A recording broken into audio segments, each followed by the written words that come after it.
Hello students, आज हम पढ़ेंगे क्लास 9th बायोलॉजी का चैप्टर टिश्यू।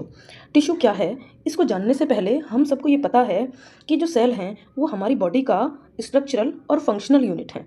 कई सारे सेल्स मिलकर के टिश्यू का फॉर्मेशन करते हैं और टिश्यू मिलकर के ऑर्गन्स बनाते हैं, ऑर्गन्स मिलकर के ऑर्गन सिस्टम बनाते हैं और कई सारे सिस्टम के मिलने से एक मल्टी सेलुलर ऑर्गेनिज्म का फॉर्मेशन होता है।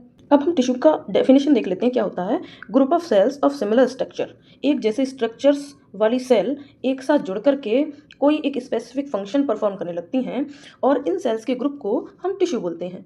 अब टिश्यू का इंपॉर्टेंस क्या है इसके बारे में जानते हैं।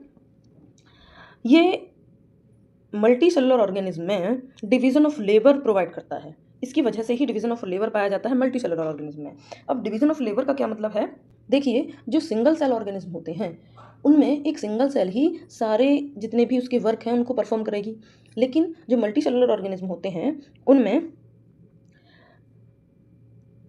सेल्स मिल करके एक स्पेसिफिक काम पकड़ लेती हैं और वो एक स्पेसिफिक वर्क करने लगती हैं। तो जो दूसरी सेल्स होती हैं उनमें काम का बोझ जो होता है वो कम हो जाता है। कहने का मतलब ये है कि हर सेल को सारे काम नहीं करने पड़ते। जैसे यूनिसेलुलर जो ऑर्गेनिज्म हैं उनमें एक ही सेल सारे काम करती है, लेकिन मल्टी सेलुलर ऑर्गेनिज्म में किसी एक काम को करने के लिए हमारे पास ग्रुप ऑफ सेल्स होता है और ये ग्रुप ऑफ सेल्स ही टिश्यू कहलाता है। और टिश्यू मल्टी सेलुलर ऑर्गेनिज्म में डिवीजन ऑफ लेबर प्रोवाइड कराता है। अब डिवीजन ऑफ लेबर की वजह से ही क्या होता है कि वर्क किसी एक इंडिविजुअल सेल पर वर्कलोड डिक्रीज हो जाता है, वर्कलोड कम हो जाता है। इसी की वजह से ही टिश्यू की वजह से ही मल्टी सेलुलर ऑर्गेनिज्म में एक ऑर्गेनाइजेशन देखने को मिलता है। अब टिश्यू जो हैं वो प्लांट्स में अलग तरह के टिश्यू होते हैं, एनिमल्स में अलग तरह के टिश्यू होते हैं।